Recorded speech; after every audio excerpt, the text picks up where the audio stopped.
yeah. Make all the demons quiet, yeah. Tai Chi, an ancient Chinese martial art, is revered for its numerous physical and mental health benefits. Its slow and graceful movements, combined with deep breathing and mental focus, make it a unique practice that promotes balance, flexibility, and tranquility.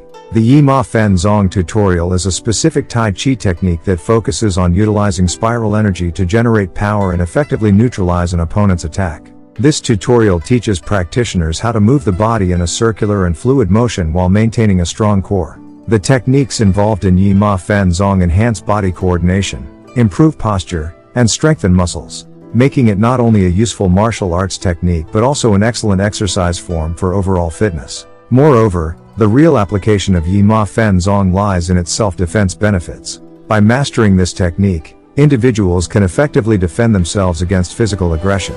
The ability to seamlessly redirect an opponent's force and utilize spiral energy enables practitioners to neutralize attacks with minimal effort. In conclusion, the Ma Fen Zhong tutorial in Tai Chi is an essential component of this ancient martial art.